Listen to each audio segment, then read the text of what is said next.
Donc, il faut faire attention, mx occupe, ce n'est pas forcément le terme le plus grand degré, que si, bien sûr, son coefficient est différent de 0. Donc, de ce fait, donc, on va distinguer deux grands cas. Donc, on distingue deux cas. On distingue deux grands cas. On distingue deux cas.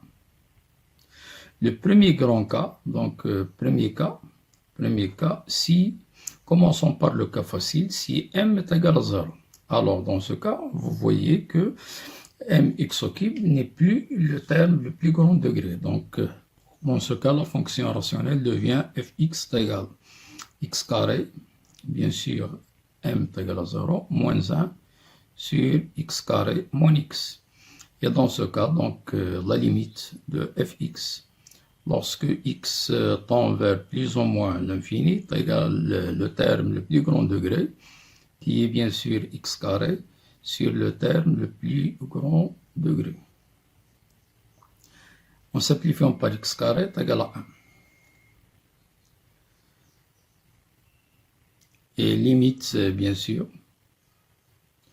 limite de fx lorsque x tend vers 1.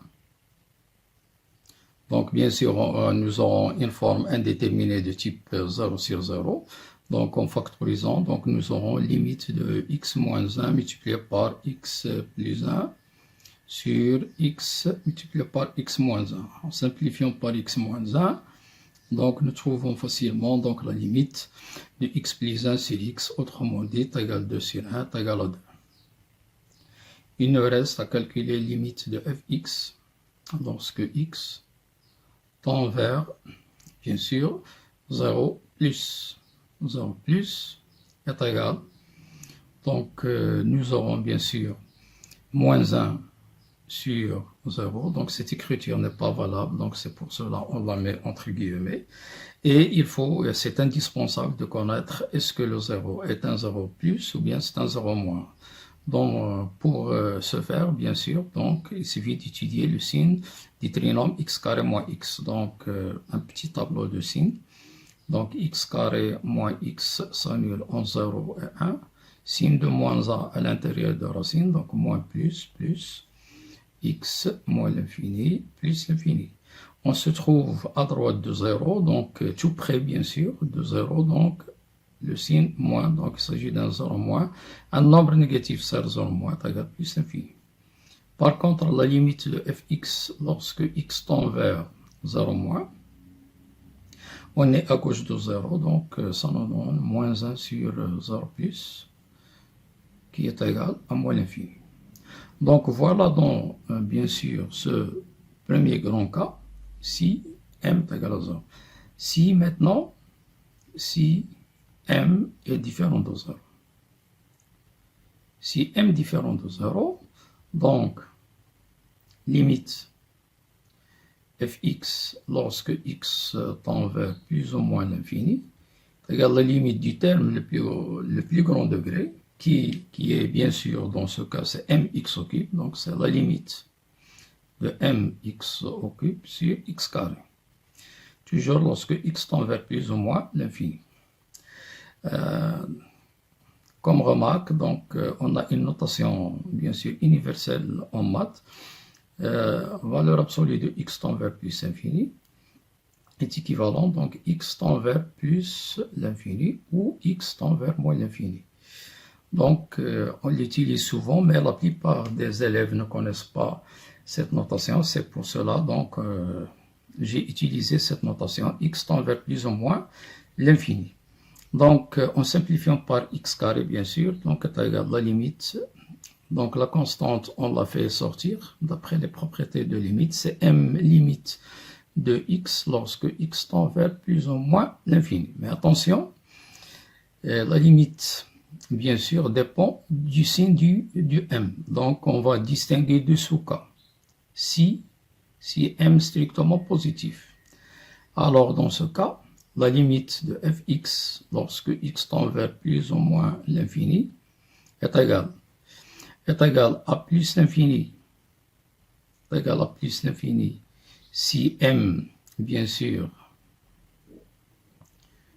lorsque si x tend vers plus l'infini, est égal à moins l'infini si x tend vers moins l'infini, puisque la constante m est strictement positive.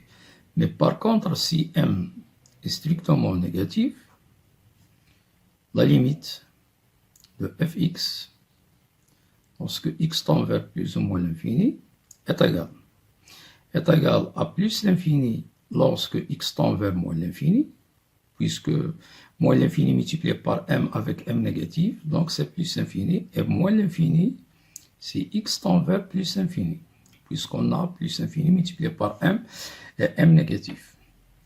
Donc, on a terminé la limite au voisinage de plus ou moins l'infini. Passons maintenant à la limite lorsque x tend vers 0+.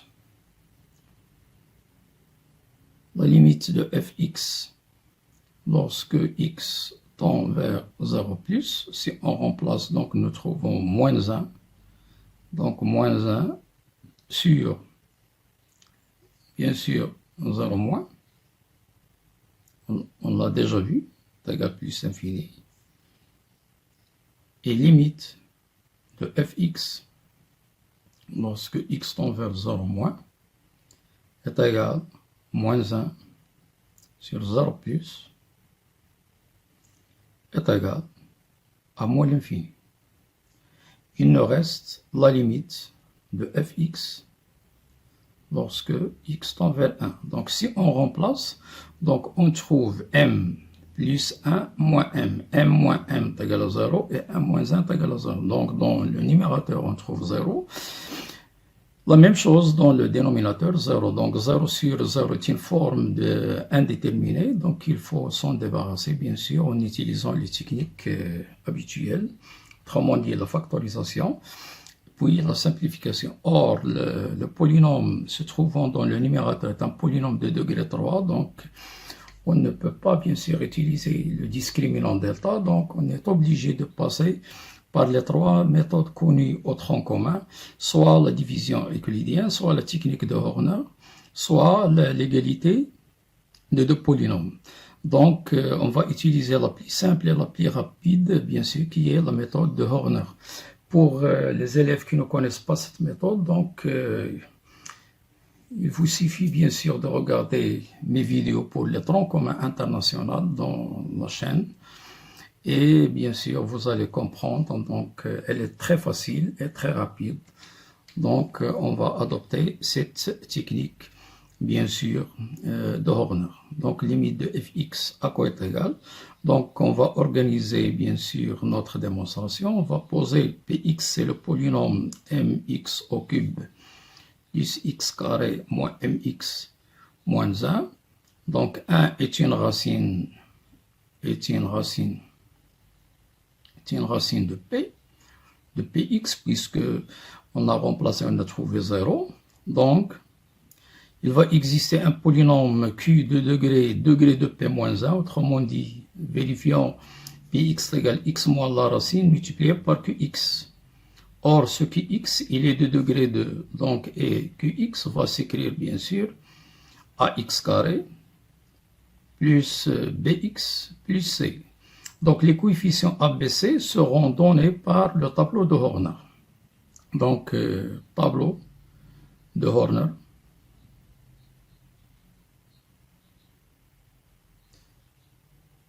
Donc, ce tableau consiste bien sûr à compléter ces trois cases. Donc là, on met les coefficients du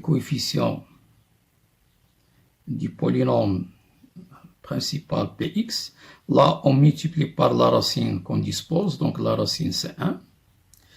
Et bien sûr, dans la troisième, on va en déduire bien sûr les coefficients de qx. Donc, les coefficients de px, le coefficient de x au cube, c'est m. Le coefficient de x carré, c'est 1. Le coefficient de x, c'est moins m. Et, dernièrement, la constante, moins 1. Donc, Horner, la méthode de Horner consiste à faire descendre le premier coefficient, Donc, dans cette case, m. Une fois ce coefficient, on l'a descendu, donc on va le multiplier par la racine. Donc, m fois 1, c'est m, et on le dispose, bien sûr, dans le carreau qui est opposé. Autrement dit, dans cette là, donc m, et puis on fait la somme de ces deux coefficients. Donc, nous aurons m plus 1. m plus 1. On refait l'opération précédente. m plus 1 multiplié par la racine. C'est m plus 1, on le dit. Bien sûr, on le dépose dans le carreau opposé. Donc, m plus 1. On fait la somme de ces deux coefficients. m plus 1 moins m, c'est 1. Je le multiplie à nouveau par la racine 1. Je le dispose ici 1 et la somme 0. Une fois que je trouve 0, cela implique que le tableau de Horner, il est juste. Autrement dit, il est correct. Donc, bien sûr, les coefficients de Qx qu'on a appelés bien sûr ABC, donc voilà A, voilà B et voilà C.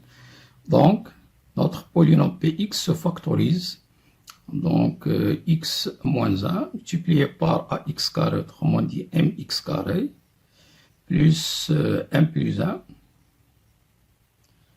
x, bien sûr, plus 1. Donc, notre fonction aura une nouvelle expression après simplification, puisque nous aurions x moins 1 mx carré, plus m plus 1x plus 1, le tout sur x multiplié par x moins 1. Donc, on va simplifier par x moins 1 et nous trouvons une nouvelle expression, mx carré plus m plus 1x plus 1 sur x. Alors, dans ce cas, on peut déduire facilement la limite. Donc, la limite de fx, bien sûr, lorsque x tend vers 1, il suffit de remplacer. Donc, nous aurions donc m plus 1 plus 1 sur 1. Donc, le résultat final, c'est 2m plus 2. Donc, voilà pour le cas, bien sûr, donc si m est différent de 0. Et ainsi, bien sûr, on a terminé, on a calculé toutes les limites dans les deux cas, les grands cas, m est égal à 0, m différent de 0. Donc, vous voyez que la limite d'une fonction contenant un paramètre, donc les difficultés viennent de l'organisation de la discussion. Si notre discussion est très bien organisée, autrement dit, on distingue les grands cas, les grands sous-cas, donc les exercices deviennent des exercices normaux.